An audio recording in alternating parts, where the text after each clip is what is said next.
तुम्हारा मतलब है फैजा को कुछ पता नहीं चला, ऐसा ही है? फैजा सारा दिन बस उसी बिलाल के साथ रही। पीछा किया था मैंने।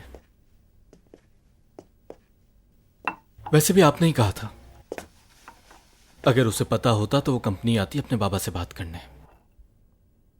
क्या वो एक दूसरे के करीब थे? हाँ, बिल्कुल कपल्स की तरह। पता नहीं क्या देखा बिलाल में। जेलस हो रहे हो तुम। फैजा को पसंद करने लगे हो क्या? ये बात कहां से आ गई? तुम चल रहे हो सलीम, बिल्कुल वाज़ेह है ये बात। जो देखा बस वो बताया। बनो मत। क्या दिखता है उस बिलाल में उसे? इस अंदाज से बता रहे थे तुम।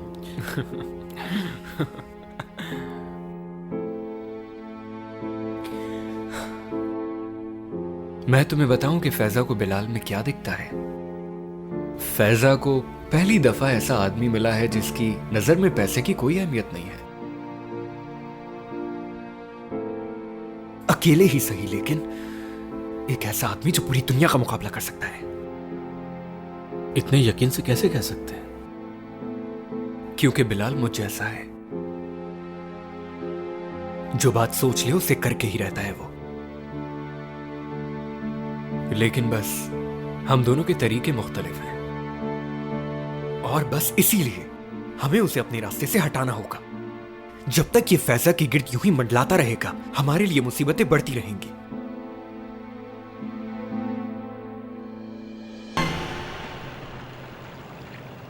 फैजा ने बताने की कोशिश की, लेकिन नजमुद्दीन ने यकीन नहीं किया। फैजा घर से भाग गई।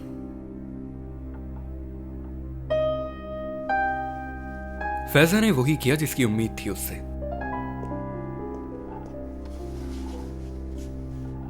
फैजा साहिबा ने अपने बाबा को जाकर सब कुछ बता दिया। शायद उसे घर वापस आकर पता लगा हो, क्योंकि बिलाल के साथ तो नॉर्मल थी।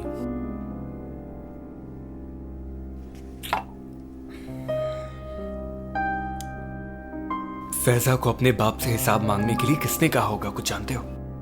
ये सारे मशवरे बिलाल ने दिए होंगे। यूसुफ का केस जो हार गया वो अदालत में, अपने तौर पर वो नजमुद्दीन साहब से इंतकाम ले रहा है। फैजा के इश्क को इस्तेमाल कर रहा है वो। मुझे नहीं लगता कि उसका फैजा पर कोई असर होगा। तुम्हें लगता नहीं है या तुम चाहते नहीं हो?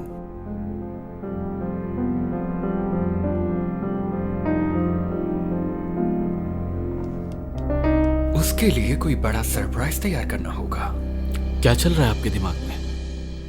वक्त आने पर पता चल जाएगा।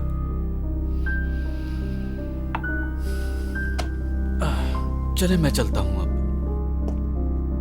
आप इधर ही रहेंगे? जा रहा हूं बस।